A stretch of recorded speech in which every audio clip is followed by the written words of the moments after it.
రెండు పదవులు క్యారీ చేయలేస్తారు ఇప్పుడు MLC plus TPCC vice president మళ్ళీ అవి రెండు బాధ్యతల్ని నెరవేర్చగలుగుతానని చెప్పి నమ్మే మా పార్టీ అధ్యక్షులు ముఖ్యమంత్రి గారు ఒకళ్ళు ఎమ్మెల్సీ. ఇంకా ధర్నా చౌక్లో అదే నిరుద్యోగులు ధర్నాలు చేస్తున్నారు, టెంట్లు వేసుకొని కూర్చుంటున్నారు, నిరసన తెలుపుతున్నారు. ఏంటి ఇంకా ఎన్ని రోజులు పోరాడాలి, ఎన్ని రోజులు కొట్లాడాలి? స్టూడెంట్స్ అందరూ కూడా రిక్వెస్ట్ చేస్తే నేను చామల కిరణ్ రెడ్డి గారు ఎంపీ గారు అందరం కలిసి సీఎం గారితో ఒక మీటింగ్ అయిన తర్వాత జీవో నెంబర్ 29 మొత్తం ఇది కావడానికి రీజన్ మీరే అని చెప్పి అంటున్నారు బయట. దానిపైన హైకోర్టులో మీరు కేసు వేసారు, సుప్రీంకోర్టులో కేసు వేసారు. రెండు న్యాయస్థానాలు కూడా తీర్పు ఇచ్చినాయి. ఇప్పుడు ఇన్ కేసు నిజంగా అది తప్పు 60,000 ఉద్యోగాలు ఇచ్చినామని చెప్తున్నారు ఒక పక్క. 65,000 పైచేలకు ఉద్యోగాలు ఇచ్చిన నోటిఫికేషన్ ఎవరి ఆధ్వర్యంలో వచ్చింది అనేది ఇక్కడ అంటే మీకు అదే అడుగుతున్నా. క్వశ్చన్ అంటే ఇప్పుడు మీరు అడిగే మాట ప్రకారంగా బీఆర్ఎస్ పార్టీ నోటిఫికేషన్ ఇచ్చిందని చెప్పి ఆ ఉద్యోగాలు నింపొద్దనంటవా? పెండింగ్ లో ఉన్నాయి అంతే కదా, నింపొద్దనంట. అంతేగా మీరు మరి అంతే అన్నప్పుడు 2017 ఇచ్చిన ల్యాబ్ టెక్నీషియన్స్ నోటిఫికేషన్ మరి రియాజ్ పై పెద్ద ఎత్తున విమర్శలు చేస్తున్నారు నిరుద్యోగులు. రియాజ్ ఈప్ బల కొడితేనే ఉద్యోగాలు వస్తాయి మనకనే లైన్లో మాట్లాడుతున్నారంటే ఎందుకు ఆ స్థాయికి ఎందుకు రావాల్సి వచ్చినాయి మాటలు వాళ్ళే? వారి ఏదైతే బస్ యాత్ర కానీ వారు చేసిన సందర్భంలో పర్సనల్గా కొంతమంది వ్యక్తుల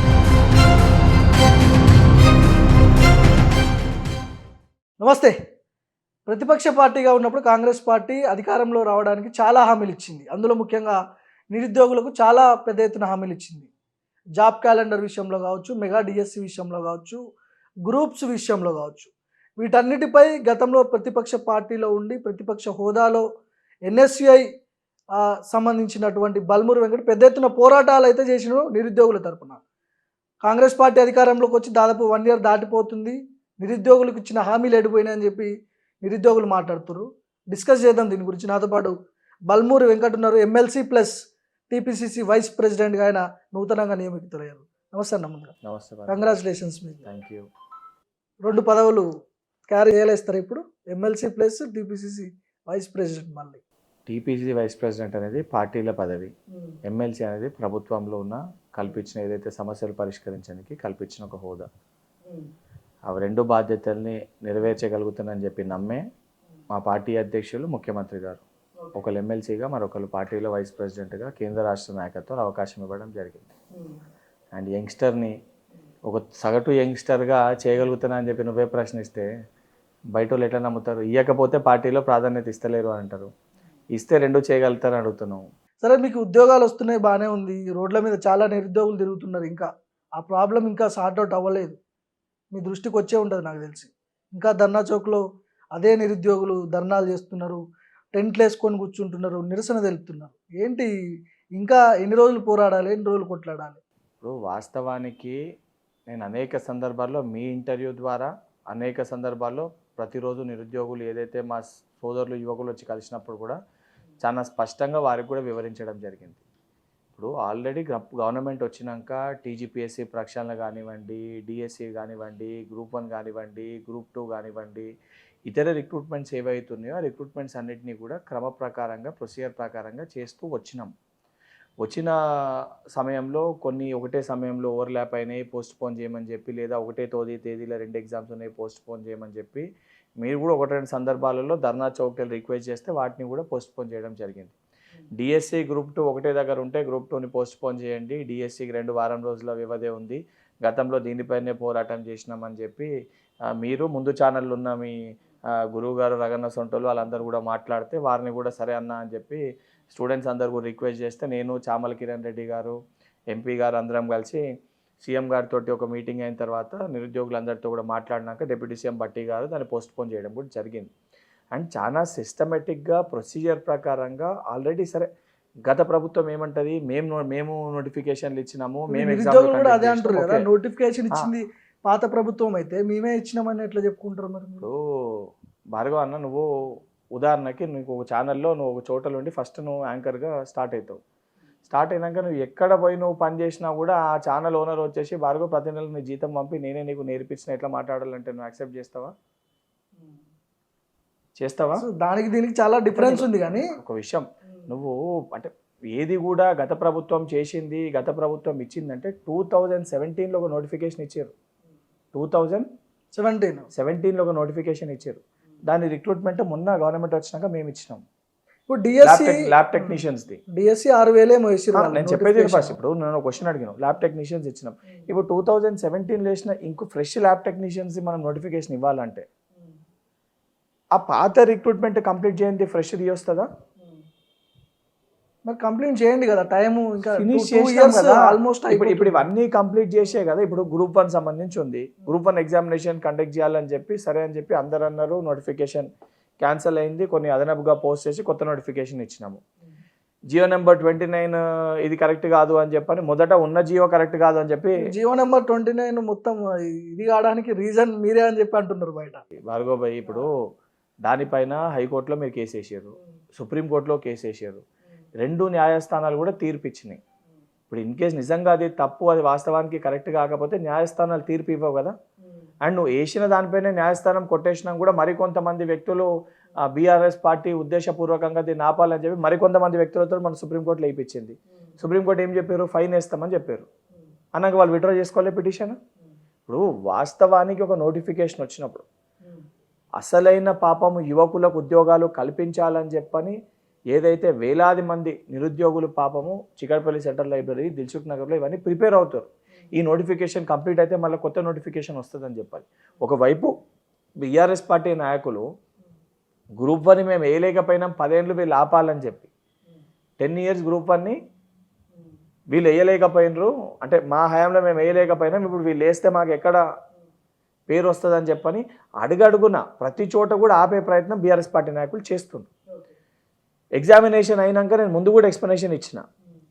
last time group 1 second time cancel చేసినప్పుడు ఎగ్జామినేషన్ అయిన మరుసటి రోజే బయోమెట్రిక్ పెట్టలేదు, ఇంపర్సనేషన్ జరిగిందని చెప్పి కొంతమంది స్టూడెంట్స్ వచ్చి చెప్పి అన్న మా సెంటర్లో కొన్ని అవకతవకలు జరిగినాయి మాకు కనబడ్డాయి అని చెప్పి వారు చెప్తేనే ఇమీడియట్గా కోర్టుని ఆశ్రయించి కోర్టులో కేసు వేయడం జరిగింది. కోర్టు కూడా దాన్ని కరెక్టే పరిగణలో తీసుకొని క్యాన్సిల్ చేశారు. మరి ఎగ్జామినేషన్ సెంటర్లో నిజంగా ఈరోజు వీళ్ళు ఆరోపించేటట్టు ఈ సెంటర్లో ప్రాబ్లం అయింది, ఆ సెంటర్లో ప్రాబ్లం ఏంటంటే ఉదాహరణకి నువ్వు నేను గ్రూప్ 1 అవకతవకలు జరగలేదంటారు. 100% జరగలేదా? 100% జరగలేదు. హైకోర్టులో కేసులు వేసిర్రు, పోయి ఇప్పుడు దానికే మీకు మీకు దానికి ఎక్స్ప్లెనేషన్ ఇస్తున్నా. ఇప్పుడు మీరు నేను గ్రూప్ 1 ఆస్పిరెంట్, మీరు నేను ఇద్దరం ఎగ్జామ్కి ప్రిపేర్ అయినా, ఒక సెంటర్లో ఇద్దరం ఎగ్జామ్ రాస్తున్నాం. నేను ఏదన్నా కాపీ కొడుతుంటే నువ్వు చూస్తూ ఊకుంటావా? బయటకు వచ్చి మాట్లాడుతావు సార్, సెంటర్లో భయపడ్డావు, నువ్వు అడగలేకపోయినావు, బయటకు వచ్చి అదే రోజు ప్రశ్నించవా? సరే మీడియా పక్కన నీసంటే యూట్యూబ్ ఛానల్కి ఎవడో ఒకటి మాట్లాడా? ఎగ్జామినేషన్ అయిపోయినాక ఎవరన్నా కూడా ఆ సెంటర్లోకి వెళ్ళి బయటకు వచ్చి మాట్లాడినరా? అక్కడ వచ్చినాక మొత్తం అధికారులు తప్పంటారు కదా, నిర్వహించలేకపోయారు. ఆరోపణలు చేసే ముందు ఆధారాలతో సహా ఆరోపించాలి. నేను గతంలో ఇవన్నీ ఇష్యూస్ పైన ఫైట్ చేసినప్పుడు విత్ ఎవిడెన్సెస్ నేను బయటకు తీసుకొని వచ్చి చెప్పిన. ఎవిడెన్సెస్ ప్రారంగా న్యాయ పోరాటం చేసినాము. అది సింగిల్ బెంచ్ కానీ డివిజనల్ బెంచ్లో గెలవడం జరిగింది. ఈరోజు కూడా సరే ఆ స్టూడెంట్స్ని మిస్లీడ్ చేస్తూ కేటీఆర్ కానీ దానికి సంబంధించి ఎమ్మెల్సీ దాసోజు శ్రవణ్ కానీ పల్లె రాజేశ్వర్ రెడ్డి కానీ వీళ్ళందరూ ప్రగతి భవన్లో కొంతమందిని పిలుచుకొని మాట్లాడి ఆర్ఎస్ పవన్ కుమార్ గారు మానిటర్ చేసి ఢిల్లీకి పోయి అడ్వకేట్స్ని హైర్ చేసి ఫైనాన్షియల్గా మేము వేస్తాం ఎట్లా ఆపండి అని చెప్పి ఎందుకు పాపం వాళ్ళ జీవితాలతో చెలగాటం ఆడుతున్నారు? 10 ఏళ్లలో నిజంగా మీకు చిత్తశుద్ధి ఉంటే, మీకు నిబద్ధత ఉంటే మీరు 2 గ్రూప్ 1లు వస్తుండే, 2 కాకపోతే 4 వస్తుండే. ఇచ్చి ఒక సోయి లేకుండే, మీకు ఇయ్యాలని ఒక ఆలోచన లేకుండే, ఇచ్చిన ఉద్యోగాలను కూడా అమ్ముకుర్రు కదా. అది అమ్ముకున్నది తేట తెల్లమైంది కదా. ఈరోజు 100% ట్రాన్స్పరెన్సీ తోటి సంవత్సరం కాదు 17 నెలల మా పరిపాలనలో ఎక్కడ కూడా 10th క్లాస్ పేపర్కి వెళ్ళి మొదలు పెడితే పెట్టిన ప్రతి ఎగ్జామినేషన్ కూడా 100% ట్రాన్స్పరెన్సీ తోటి ఇంటిగ్రిటీ తోటి ఎగ్జామినేషన్స్ని ఆ సంబంధించిన రిక్రూట్మెంట్ బోర్డ్స్ కండక్ట్ చేసినాయి. దానికి నిలువెత్తు ఉదాహరణ ఎక్కడ కూడా మీకు ఏడ కూడా లీకేజ్ కానీ ఎటువంటి ఆరోపణలు బయటికి రాకపోవడము. లాస్ట్ 10 yearsలో 10th క్లాస్ పేపర్కి వెళ్ళి మొదలు పెడితే గ్రూప్ 1 వరకు ప్రతి చోట పేపర్లు లీక్ అయినట్టు, అంగట్లో ఏదైతే సరుకు అమ్మినట్టు, ఈ క్వశ్చన్ పేపర్లను అమ్మినట్టు ఆధారాలతో సహా బయటకు వచ్చినాయి. అది స్వయంగా గత ప్రభుత్వంలో ఆ సంబంధించిన అధికారులు, ఆ సంబంధించిన చైర్మన్లే ప్రెస్ మీట్ పెట్టి మాట్లాడినరు. ఈరోజు అది లేదు. అండ్ మీరు అన్నది 100% కరెక్ట్. ఇంకా ఎప్పుడు ఇస్తారు నోటిఫికేషన్స్, ఎప్పుడు ఇస్తారంటే ఉదాహరణకి ఇప్పుడు గ్రూప్ 2 ఏళ్ళు అవుతుంది కదా, నోటిఫికేషన్ లేదు, ఏం లేదు, ఉద్యోగాలు ఇచ్చిన దాఖలాలు 60,000 ఉద్యోగాలు ఇచ్చినామని చెప్తున్నారు ఒక పక్క. 65,000 పైచీలకు ఉద్యోగాలు ఇచ్చిన నోటిఫికేషన్ ఎవరి ఆధ్వర్యంలో వచ్చింది అనేది ఇక్కడ అంటే మీకు అదే అడుగుతున్నా క్వశ్చన్ అంటే ఇప్పుడు మీరు అడిగే మాట ప్రకారంగా బీఆర్ఎస్ పార్టీ నోటిఫికేషన్ ఇచ్చిందని చెప్పి ఆ ఉద్యోగాలు నింపొద్దనంటవా? పెండింగ్ లో ఉన్నాయి అంతే కదా, నింపొద్దనంట. అంతేగా మీరు మరి అంతే అన్నప్పుడు 2017 ఇచ్చిన ల్యాబ్ టెక్నీషియన్స్ నోటిఫికేషన్ మరి సోయి లేకుండా 6 సంవత్సరాలకి సార్ట్అవుట్ చేసేది. 17 ఎక్కడ, 23 ఎక్కడ, ఎన్ని ఇయర్స్? 6 ఏళ్ళు ఎలక్షన్ కొట్లాడడానికి సోయి ఉండే, లోకల్ బాడీ ఎలక్షన్స్ కొట్లాడడానికి సోయి ఉండే, కొడుక్కి మంత్రి ఇచ్చుకోనికి సోయి ఉండే, బిడ్డకి ఎమ్మెల్సీ ఇచ్చుకోవాలనే సోయి ఉండే, మా నిరుద్యోగ సోదరులకి ఆ పరిష్కరించి ఉద్యోగాలు ఇవ్వాలనే సోయి వాళ్ళకి లేకుండేనా? ఎందుకు వాళ్ళు చేయలేకపోయినారు? అవన్నిటినీ పరిష్కరించండి, పాత రిక్రూట్మెంట్స్ని క్లోజ్ చేయండి. ఆ రిక్రూట్మెంట్స్లో ఎన్ని ఖాళీలు ఉన్నాయి తెలియకపోతే, అవి నోటిఫై కాకపోతే ఆ సంబంధించిన డిపార్ట్మెంట్స్ కొత్త నోటిఫికేషన్ ఎట్లా ఇస్తారు? ఇప్పుడు గ్రూప్ 1 ఎగ్జామినేషన్ కండక్ట్ చేస్తారు, ఆ సంబంధించి అది భర్తీ జరగాలి. భర్తీ జరిగినాక ఎన్ని పోస్టులు మిగులుతాయో తెలుస్తుంది. తెలిసినాక మళ్ళీ ఫైనాన్స్ డిపార్ట్మెంట్కి సంబంధించి అన్ని పోస్టులకు సంబంధించి ఎన్ని ఖాళీలు ఉన్నాయో అవన్నిటిని కూడా ఆల్ డిపార్ట్మెంట్స్కి పంపించి ఎన్ని ఖాళీలు ఉన్నాయి తెప్పించుకుంటారు. అసలు ఆ రిక్రూట్మెంటే జరగకపోతే ఖాళీలు ఎన్ని ఎట్లా వస్తాయి? ఇప్పుడు గ్రూప్ 1 పోస్టులు పెంచి మళ్ళీ నోటిఫికేషన్ ఇచ్చే అవకాశం ఏమో కనిపిస్తుందా? ఇప్పుడు ఈ గ్రూప్ 1 ఎగ్జామినేషన్ ఆల్రెడీ దానికి సంబంధించిన ప్రాసెస్ అయిపోయింది. ఇప్పుడు అది న్యాయపరంగా కోర్టులో ఇవాళ రేపో దానిపైన సంబంధించిన జడ్జిమెంట్ ఉంది. కోర్టు ఏ డెసిషన్ తీసుకుంటుందో దాన్ని బేస్ చేసుకొని గ్రూప్ 1 విషయంలో ముందుకు వెళ్ళడం జరుగుతుంది. పోస్టులు పెంచే అవకాశాలు ఉన్నాయని అడుగుతున్నారు. అది కొత్త నోటిఫికేషన్ గ్రూప్ 1 ఇంకా ఆల్రెడీ గ్రూప్ 1 నడుస్తూనే ఉంది కదా. అదే కొత్త నోటిఫికేషన్ అంటున్నా నేను. కొత్త నోటిఫికేషన్ ఇస్తారు. ఇది అయినాక ఎన్ని ఖాళీలు ఉన్నాయో అవన్నిటిని కూడా చేసి దాని ప్రొసీజర్ ప్రకారం అన్నిటినీ ఫిలప్ చేస్తారు. ప్రతి దాన్ని కూడా ప్రతి డిపార్ట్మెంట్లో కూడా దానిపైన మీకు రాబోయే అసెంబ్లీ సెషన్లో అన్నిటినీ కూడా దాని ప్రొసీజర్ ప్రకారంగా సిస్టమ్ ప్రకారంగా రెక్టిఫై చేసి ప్రతిది కూడా విద్యార్థులకి యువకులకి భరోసా కల్పించే విధంగా ఈ ప్రభుత్వం ఉద్యోగాలని నింపుతుంది. డిఎస్సి విషయం మాట్లాడుకుంటే 6,000 ఉద్యోగాలు వాళ్ళు నోటిఫికేషన్ గత ప్రభుత్వం ఇచ్చింది. మీరు ఒక 5,000 దానికి జాయింట్ చేసి 11,000 నోటిఫికేషన్ ఉద్యోగాలే వేసారు. అంటే భార్గవ నువ్వు ఎట్లా అంటున్నావు తెలుసా? మీరు చెప్పిన లెక్క ఏంటంటే మెగా డిఎస్సి 25,000 మెగా రేపు పొద్దున ఏమంటుంది తెలుసా? రేపు పొద్దున ఉద్యోగాలు అన్ని ఇచ్చినాక కూడా కేసీఆర్ అప్పుడే చెప్పి ఇంటికి ఒక ఉద్యోగం ఇస్తాడని చెప్పి మీరు ఇంటికి 2 ఇస్తే మీరు ఇచ్చినట్టు అన్న మాట్లాడుకోవచ్చు. రేపు పొద్దున అట్లా మాట్లాడుకోవచ్చు. 6,000 కూడా మీరు మేమే డిఎస్సి. నాకు ఒకటి అర్థం కాక అడుగుతా, వాడు నోటిఫికేషన్ ఇయ్యాక వాడు 10 ఏళ్ళ అధికారంలో ఉండి 12,000 ఓట్ చేసి గెలిపించిన వాటి ఇచ్చినాం కదా. నువ్వు వాడిచ్చిన దానికి నువ్వేం ఇచ్చినావు అంటే వాడిని ఇంట్లోకి వెళ్ళి ఇచ్చిండా? వాడిని సొత్త అది ఎవడున్నా అదే గవర్నమెంట్లు ఉన్నాయి ఇవ్వాలి కదా. ఇప్పుడు నువ్వు నేను అదనపుగా సొంతంగా సృష్టించేది ఇయ్యం కదా. నువ్వు వాడిచ్చిన దానికి మీరు చేసిన వాడు ఇయ్యకనే కదా మమ్మల్ని తెచ్చిర్రు. వాడు ఇయ్యడం నమ్మకం లేకనే కదా మమ్మల్ని తెచ్చిర్రు. మరి ఆ నమ్మకంతో తెచ్చిర్రు కాబట్టి 6,000తో ఇంకొక 5,000 కలిపించినాం కదా. వాడు ఇయ్యడు అని నమ్మకం లేకనే మమ్మల్ని మెగా డిఎస్సి చెప్పారు మీరు. 11,000 మెగా డిఎస్సి కాదా? 25,000తో వేస్తే మెగా డిఎస్సి అది కూడా ఫిలప్ చేస్తాము. అంటే ఎప్పుడు వచ్చే అవకాశాలు ఏమన్నా డేట్స్ ఫ్యూచర్ ఒక 1 year పట్టొచ్చు. ఒక క్లారిటీ ఇవ్వచ్చు కదా నిరుద్యోగులకి. వాళ్ళు కూడా చదువుకోవడం ప్రిపరేషన్ ఏదో చేసుకుంటారు. భార్గవ్ ఇప్పుడు ఒక ఇంటర్వ్యూ తీసి ఇంటర్వ్యూ ఎన్ని వ్యూస్ వస్తాయని చెప్పి మీ ఓనర్ అడుగుతా నువ్వు చెప్తావా? క్లారిటీ ఇస్తావా? అట్లేముండదు, దానికి ఏముండదు. నువ్వు ఇస్తావా? ఇప్పుడు సంబంధించిన ఏ డిపార్ట్మెంట్ ఎవరు వాళ్ళు ఇస్తారు. నువ్వు నన్ను క్లారిటీ అడుగుతున్నావు. నేనేం చెప్తున్నా, ఆ సంబంధించిన డిపార్ట్మెంట్స్ ఇప్పుడు టీజీపీఎస్సీ ఉంది. అధికారికంగా టీజీపీఎస్సీ ఏం చేస్తుంది, ఒక ఇండిపెండెంట్ వారు నీకు దానిపైన స్పష్టత ఇస్తారు. ఇతర రిక్రూట్మెంట్ బోర్డ్స్ ఆ సంబంధించిన డిపార్ట్మెంట్స్ చైర్మన్స్ గవర్నమెంట్కి వెళ్ళి నీకు స్టేట్మెంట్స్ ఇస్తారు. యాజ్ అ ప్రభుత్వంలో ఉన్న ఎమ్మెల్సీగా ప్రభుత్వంలో ఉన్న ప్రతి ఖాళీని కూడా మేము భర్తీ చేస్తాము అనే ఒక నమ్మకాన్ని బట్టి 100% యువకులకు నిరుద్యోగులకు నేను ఇస్తా. ఎన్ని ఇస్తావు ఏమి ఇస్తావు అని అంటే సంబంధించిన డిపార్ట్మెంట్స్కి ఫైనాన్స్కి వెళ్ళి పంపించినాక ఎన్ని ఖాళీలు ఉన్నాయి ఏంది అని చెప్పి వాళ్ళు పంపించినాక వాటిని కూడా రెక్టిఫై చేసి వెరిఫై చేసి నీకు అఫీషియల్ డాక్యుమెంట్ ఇస్తుంది. ఈరోజు నేను ఉండేసి నేను 10,000 ఇస్తా, 20,000 ఇస్తా, 30,000 ఇస్తా అని చెప్పొస్తుంది. అట్లా ఎందులో ఎన్ని ఖాళీలు ఉన్నాయని చెప్పని ఆ ప్రాసెస్ అంతా ఫిలప్ అయినాక కదా దాన్ని నువ్వు నెంబర్ తోటి ఇవ్వచ్చు. ఒక బాధ్యత గల పదవిలో ఉండి ఈరోజు నేను ఇన్ని ఇస్తా అన్ని ఇస్తా అని చెప్పి వేగంగా మాట్లాడమంటావా? అట్లా ఉండదు, అది ఛాన్స్ ఉండదు. మళ్ళీ అయితే జాబ్ క్యాలెండర్ ప్రకారం మీరు కొన్ని డేట్స్ బెటర్. ఏప్రిల్లో రావాల్సిన కొన్ని పోలీస్ కానిస్టేబుల్కి సంబంధించిన నోటిఫికేషన్ కానీ వాటికి సంబంధించిన డేట్స్ కూడా క్రాస్ అయిపోయినాయి కదా. మీరు చెప్పిన డేట్స్ దాటిపోయినాయి కదా జాబ్ క్యాలెండర్ ప్రకారం. అదే అంటున్నా, ఇప్పుడు గ్రూప్ 1 మీరు ఒక అవగాహనతోనే మీరు ఇచ్చుంటారు. అవగాహనతోటి ఇచ్చినాము, నింపాలనే ఇచ్చిన. ఇప్పుడు ఎట్లుందని అంటే గ్రూప్ 1 నోటిఫికేషన్ ఇచ్చినాం. ఆ గ్రూప్ 1 నోటిఫికేషన్ సంబంధించి ప్రాసెస్ అవుతుంది. మధ్యలో వచ్చి ఒక కేసు వేస్తారు. కేసు వేసి మళ్ళీ బయటికి వచ్చి కొత్త గ్రూప్ 1 ఎప్పుడు ఇస్తారని అడుగుతారు. కేసు వేయించేది ఎవరు ఇంతకి? ఇప్పుడు అది అందరికీ అపోజిషన్ పార్టీయా? క్లియర్ కనబడుతుంది కదా. ఇప్పుడు అందులో ఉన్న కొంతమంది వ్యక్తులు, అందులో తిరిగిన కొంతమంది వ్యక్తులు ఈరోజు అధికారికంగా బీఆర్ఎస్ పార్టీలో వాళ్ళ సభ్యత్వమే తీసుకోరు కదా, వాళ్ళ పార్టీ కార్యక్రమాలనే తిరుగుతారు కదా. ఎవరైతే కేసులు వేసిన కొంతమంది వ్యక్తులు ఎవరైతే ఉన్నారో వాళ్ళు అధికారికంగా బీఆర్ఎస్ పార్టీతో తిరుగుతుండ్రు కదా. సరే అది పక్కన పెడతారు. మీరు గతంలో మీ ఎమ్మడి తిరిగిన పిల్లలు ఆస్మా కావచ్చు, జనార్దన్ కావచ్చు, ఇందిర కావచ్చు, వీళ్ళు మీ ఎమ్మడి తిరిగిన పిల్లలే, వాళ్ళు కూడా రోడ్లు ఒక విషయం నా ఎంబడి తిరిగిన వాళ్ళు అంటే తెలంగాణలో ఉన్న ప్రతి నిరుద్యోగులు నా దగ్గరకు వచ్చిన వాళ్ళే, వాళ్ళందరితో నేను మాట్లాడిన ఇవాళ కూడా కలుస్తా. ఇవాళ కూడా నేను చెప్పిన వ్యక్తులు ఎవరు వచ్చినా కూడా వాళ్ళతో మాట్లాడతా, వాళ్ళని ఇవాళ కూడా కలుస్తా. ఇప్పుడు అదే నిరుద్యోగులు మళ్ళీ 100% కలుస్తా. ఇవాళ కూడా వాళ్ళు వచ్చినా కలుస్తా, ఇవాళ కూడా వాళ్ళతో మాట్లాడతా, వాళ్ళ సమస్యలు ఏమున్నాయి సంబంధించిన అధికారుల దగ్గర తీసుకెళ్తా, 100% కలుస్తా, మాట్లాడతా. అది వాళ్ళని కూడా అడుగు, వాళ్ళు కూడా నీకు స్పష్టత ఇస్తారు. వాళ్ళు కూడా నీకు స్పష్టత ఇస్తారు. మీరు మాట తప్పు చెప్పినావు, ఒక మాట తప్పు చెప్పినావు. నీ దగ్గర తిరిగిన వాళ్ళు అంటే నేను 10 ఏళ్ళు పోరాటం చేసినప్పుడు ఈ రోజు బీఆర్ఎస్ పార్టీ చేస్తున్నట్టు ఏ రోజు కూడా కాంగ్రెస్ పార్టీ వ్యవహరించలే. ఈ రోజు బీఆర్ఎస్ పార్టీ ఆ యువకుల మధ్యలో కొంతమంది వ్యక్తులని పిక్ చేసుకొని, ఆ నిరుద్యోగులలో కొంతమందిని పిక్ చేసుకొని ఆ నిరుద్యోగులందరినీ కూడా మిస్లీడ్ చేసే ప్రయత్నం చేస్తుర్రు. ఏదైతే దారి తప్పు పట్టించే ప్రయత్నం చేస్తుండ్రు. ఎందుకంటే వాళ్ళు పేపర్లు అమ్ముకుండ్రు, వాళ్ళు నిరుద్యోగుల జీవితాలతో చెలగాట మాడిర్రు. ఆ రోజు నేను నోటిఫికేషన్లు ఇస్తలేరని చెప్పి నేను కొట్లాడలే, ఇచ్చిన నోటిఫికేషన్లు కూడా అమ్ముకున్నాడు. ఇదేం దౌర్భాగ్యం పట్టిందిరా బాబు మాకు అని ఏడ్చినాం. ఆ రోజు ఉద్యోగాలు అమ్ముకుంటే మేము ఆ రోజు ఆవేదన పడ్డాము.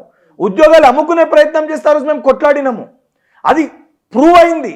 ఉద్యోగాలు అమ్ముకునే ప్రయత్నం బీఆర్ఎస్ పార్టీ చేసిందని చెప్పి ప్రూవ్ అయింది. ఇవాళ వాళ్ళు బయటకు వచ్చి 18 ఏళ్ళకి మీరు ఎన్ని ఇచ్చిర్రు అని చెప్పి మాట్లాడుతారు. అరే 10 ఏళ్లలో మీరు ఏమి ఇచ్చిర్రా?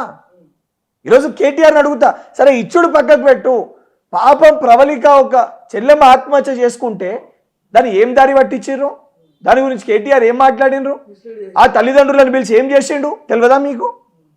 తెలియదు. ఆ రోజు మీరు వేరే ఛానల్ ఉన్నారేమో, మీరు మాట ఏం చేసిండ్రు మీకు తెలియదా? ఎందుకైందో, దేని వలన అయింది మీకు తెలియదా? అసంటోడు ఇలా బయటకు వచ్చి మాట్లాడతాడా? టీజీపీఎస్సీలో పేపర్ లీకేజ్ అయితే కనీసం స్పందించలే కల్వకుంట్ల చంద్రశేఖరరావు, కనీసం దానిపైన రెస్పాండ్ కాలే ముఖ్యమంత్రి హోదాలో ఉండి.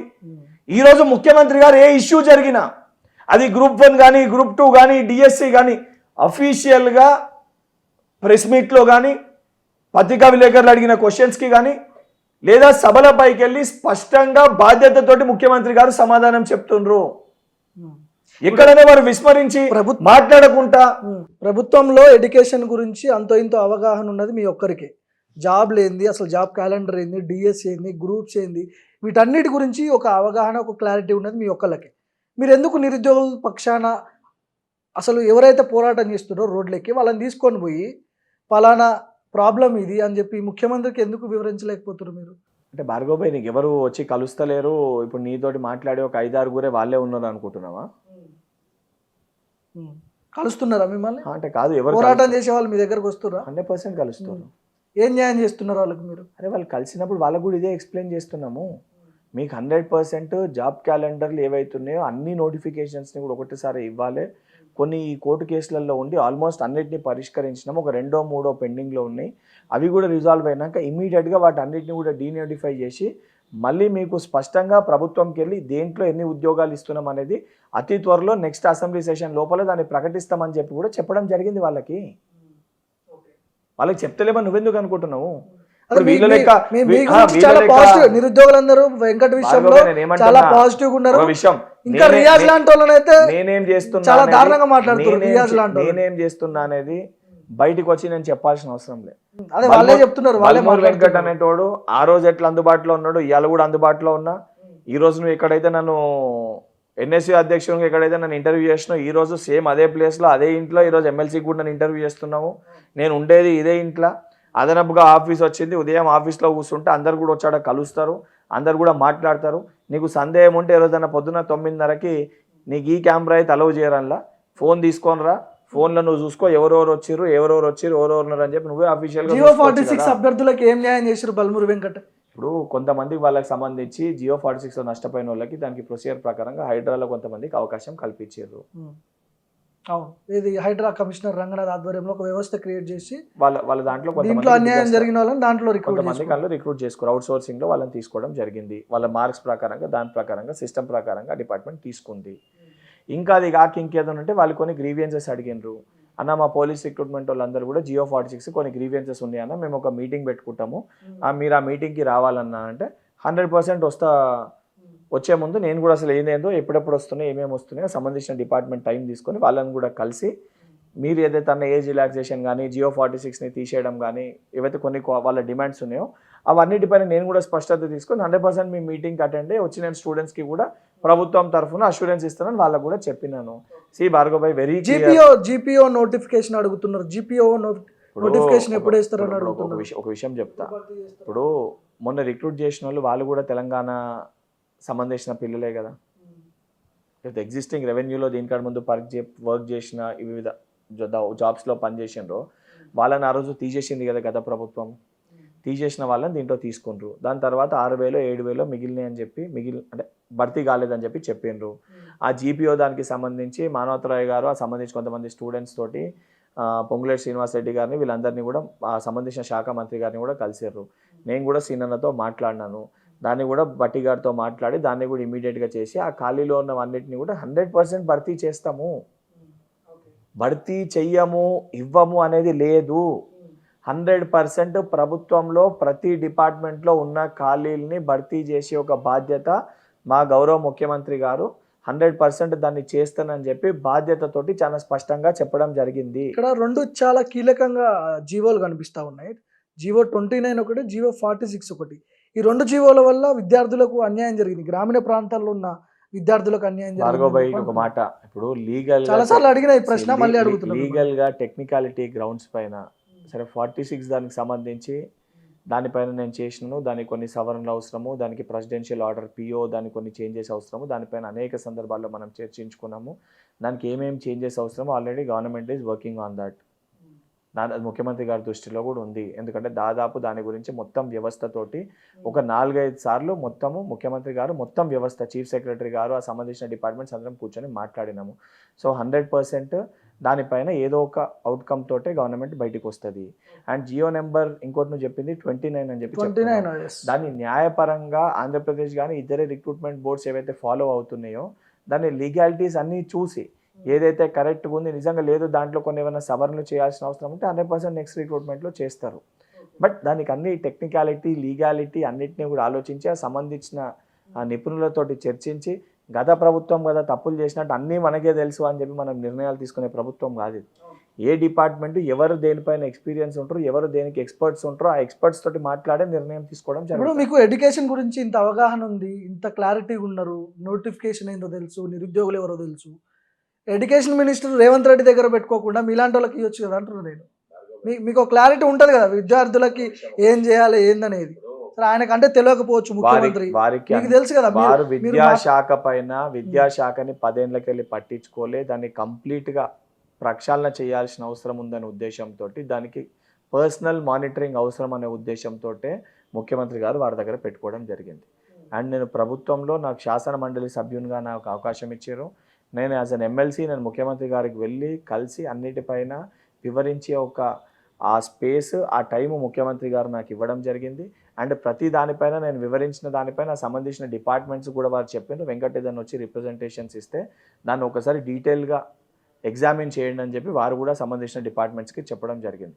అందుకే ఈరోజు వారు నాకు కొంచెం లిబర్టీ ఇచ్చిర్రు కాబట్టే ఈరోజు నేను ఎమ్మెల్సీగా మీరు అన్న ఎడ్యుకేషన్ కానీ స్కూల్ ఎడ్యుకేషన్ కానీ హైయర్ ఎడ్యుకేషన్ కానీ బోర్డ్ ఆఫ్ ఇంటర్మీడియట్ కానీ ఆర్ఎల్స్ TGPSC కాక ఇతర రిక్రూట్మెంట్స్ ఏవైతున్నాయో, ఎందుకంటే TGPSC ఇండిపెండెంట్ బాడీ, దానికి సంబంధించి ఇతర రిక్రూట్మెంట్ బోర్డ్స్ ఏవైతున్నాయో అవన్నిటికీ కూడా నేను వెళ్ళి ఒక రిప్రజెంటేషన్ ఇచ్చినప్పుడు వాళ్ళన్నింటినీ వారు కూడా దాన్ని డీటెయిల్గా ఎగ్జామిన్ చేసి దాంట్లో ఏమైనా ప్రాబ్లమ్స్ ఉంటే వాళ్ళు నాకు చెప్తుండ్రు, ఇందులో ఈ ప్రాబ్లమ్స్ ఉంటాయి ఇవి ఉంటాయి.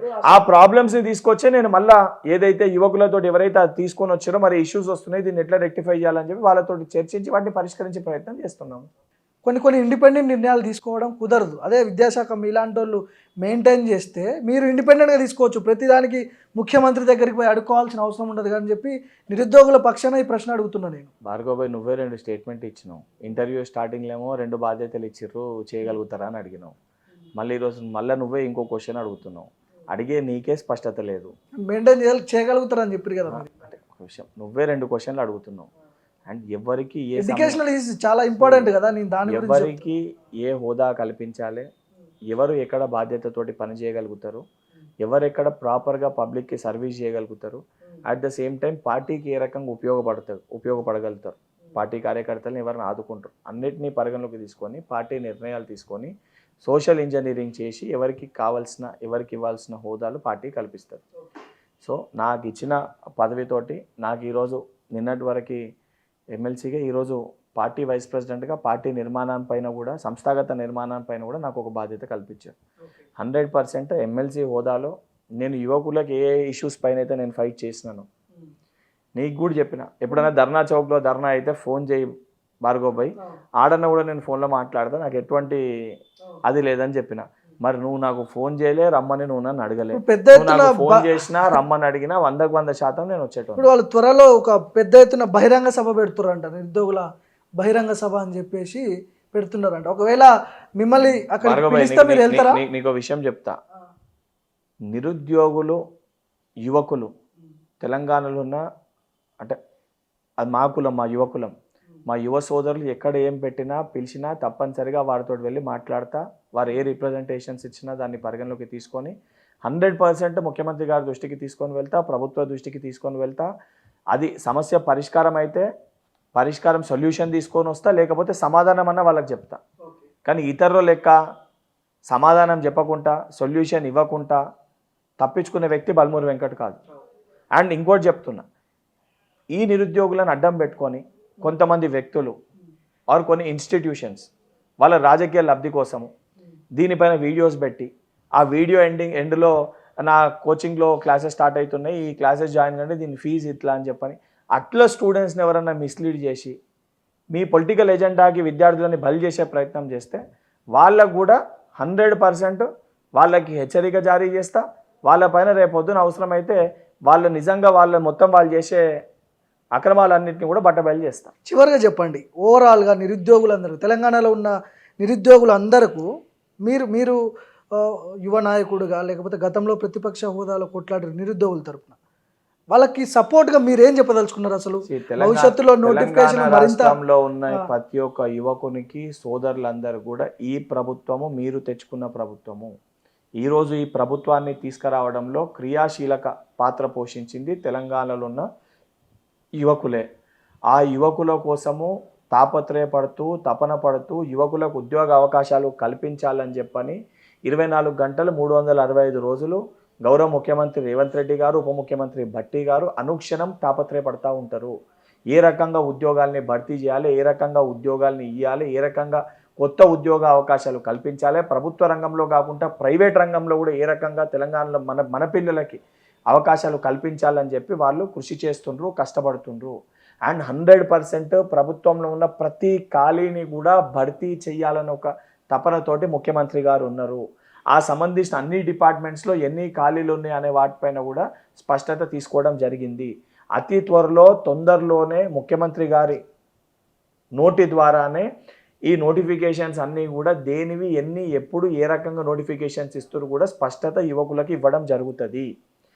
దీన్ని తప్పుదో పట్టియనీకి, మిస్లీడ్ చేయనీకి, దీన్ని రాంగ్ ట్రాక్ తీసుకొని వెళ్ళనీకి ప్రతిపక్ష పార్టీలుగా ఉన్న కొంతమంది వ్యక్తులు ఉద్దేశపూర్వకంగా 10 ఏళ్ళకెళ్ళి వాళ్ళు చేయలేంది, 10 ఏళ్ళకెళ్ళి కేంద్రంలో ఇవ్వాల్సింది ఇవ్వనోళ్ళు ఉద్దేశపూర్వకంగా ఇక్కడ మనం చేస్తున్నామనే ఒక ఉద్దేశంతో బురద జల్లే ప్రయత్నం చేసి మిస్ఇన్ఫర్మేషన్ని, రాంగ్ ఇన్ఫర్మేషన్ని సోషల్ మీడియా మాధ్యమాల్లో దాన్ని తప్పుడుగా చిత్రీకరించి, ఒకటి మాట్లాడితే దాన్ని వక్రీకరించి తప్పుడుగా చూపించి రాజకీయ లబ్ధి పొందే ప్రయత్నం చేస్తుండ్రు.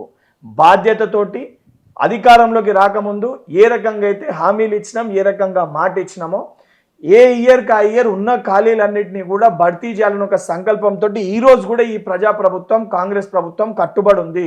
100% చేసి తీరుతాము. మీకు ఇంకేమన్నా సందేహాలు, ఏమన్నా అనుమానాలు, ఏమన్నా డౌట్స్ ఉన్నా నేను కానీ నా సొంటి అనేక మంది యంగ్స్టర్స్, అది కార్పొరేషన్ చైర్మన్లుగా, ఎమ్మెల్సీలుగా, ఎమ్మెల్యేలుగా ఏదైతే యువకులకి విద్యార్థులకి మేము అందుబాటులో ఉన్నాము. మీరు మాకు ఫోన్ చేసినా మీ సమస్యలు ఏమో మా దృష్టికి తీసుకొని వచ్చినా ఏ రకంగా అయితే గతంలో ఈ సమస్యలపైన పోరాటం చేసినామో ఈరోజు ప్రభుత్వంలో ఉన్న వ్యక్తులుగా అటు ముఖ్యమంత్రి గారికి ప్రభుత్వానికి మీకు మధ్యలో ఒక వారధిగా ఉండి తప్పనిసరిగా ప్రతి సమస్యను కూడా పరిష్కరిస్తాము. కానీ మీరు కట్టుకున్న ఇల్లునే మీ చేతితోటే కూలగొట్టించాలని ఒక ప్రయత్నం ప్రతిపక్షాలు చేస్తున్నాయి, ఒక కుట్ర పన్నుతున్నాయి. ఆ కుట్రని తెలంగాణలో యువకులందరూ కూడా మీరు కూడా తెలుసుకొని వాస్తవాలు ఏందో మీరు ఆలోచించాలి. 10 ఏళ్ళు వాళ్ళు ఏ రకంగా వ్యవహరించారు దాన్ని కూడా మీరు పరిగణలోకి తీసుకోవాలి. మనకి ఉద్యోగాలు ఇవ్వకుండా ఈరోజు ఈ పరిస్థితి తీసుకొని వచ్చి మనము ఏజ్ రిలాక్సేషన్ అడగాల్సిన పరిస్థితి మనకు ఎవరు తీసుకొని వచ్చారు ఆలోచించాలి. ఉద్యోగాలు ఇచ్చే సమయంలో అమ్ముకునే ప్రయత్నం ఎవరు చేశారు అది కూడా ఆలోచించాలి. అమ్ముకునే దానిపైన ఎందుకు స్పష్టత ఇవ్వలేకపోతున్నారు ఈరోజు కూడా అది కూడా మనం వాళ్ళని అడగాలి.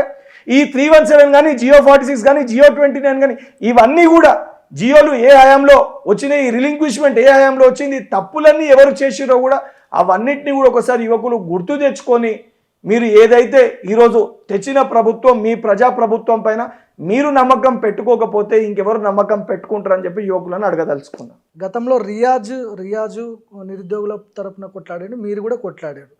రియాజ్ పై పెద్ద ఎత్తున విమర్శలు చేస్తున్నారు నిరుద్యోగులు. రియాజ్ ఈపు బలగొడితేనే ఉద్యోగాలు వస్తాయి మనకనే లైన్లో మాట్లాడుతున్నారంటే ఎందుకు ఆ స్థాయికి ఎందుకు రావాల్సి వచ్చినాయి మాటలు వాళ్ళకి? ఇప్పుడు ఆయన కూడా పాపం ఆయన ఏం చేస్తాడు, ఇప్పుడు ఆయనతో ఉన్నది ఆయన కూడా రిప్రజెంట్ చేస్తుండు, ఆయన కూడా మాట్లాడుతుండు. కాకపోతే వారు ఏదైతే బస్ యాత్ర కానీ వారు చేసిన సందర్భంలో పర్సనల్గా కొంతమంది వ్యక్తులతోటి వారికి ఉన్న ఏదైనా ఇష్యూస్ తోటి ఉద్దేశపూర్వకంగా ఆయన పైన వాళ్ళ రకంగా విమర్శలు చేస్తారు. పర్సనల్గా మాట్లాడిన మాటలు అవి 100%. పర్సనల్గా ఏదైనా ఉంటే కొంతమంది వ్యక్తులు ఆయనతో పాటు గతంలో బస్ యాత్రలో చేసిన వాళ్ళు నువ్వు అన్న పేర్లు ఎవరైతే చైర్మన్ రాష్ట్ర చైర్మన్ బట్టుకొని ఇబ్బల కొడతా ఇట్లాంటి మాటలు అంటే మాట్లాడేటోళ్ళకి మరి తీసుకునే దానికి నువ్వు మైక్ పెట్టి అడిగేటప్పుడు నువ్వు కూడా చెప్పాలి. మనం యువకులము మనం మాట్లాడాలి. ఇప్పుడు భార్గవ నాకు నీతో కోపం ఉంటుంది, నాకు ప్రతిపక్షం పైన కూడా గలీజ్ మాటలు తిట్టాలనిపిస్తుంది. కానీ మనం బాధ్యత గల హోదాలు ఉన్నప్పుడు రాక కాదు మన హోదాని అదేవిధంగా మన ఒక సంస్కృతి సాంప్రదాయాల్ని మనం ఏదైతే తుంగలో దొక్కకుండా బాధ్యతతోటి మనం వ్యవహరించాలి. అదే రకంగా ఆయన వ్యక్తిగతంగా ఆయన చేసేది ఏముంటుంది, పాపం ఆయన ఉన్నది కూడా రిప్రజెంట్ చేస్తాడు. సార్ ఉన్న దాంట్లో కొన్ని ఇష్యూస్లో ఆయన ఏదైనా మాట్లాడినప్పుడు ఏదైనా తప్పు మాట్లాడి దాని సందర్భంలో ఏదైనా మాట్లాడినప్పుడు బీఆర్ఎస్ సోషల్ మీడియాలో దాన్ని ఏదో వక్రీకరించి రిలీజ్ చేసినప్పుడు ఆటోమేటిక్గా అటువంటి మాటలు పాపం ఆయన పైన మాట్లాడుతుండ్రు. ఆ మాట్లాడేది కూడా కరెక్ట్ కాదు.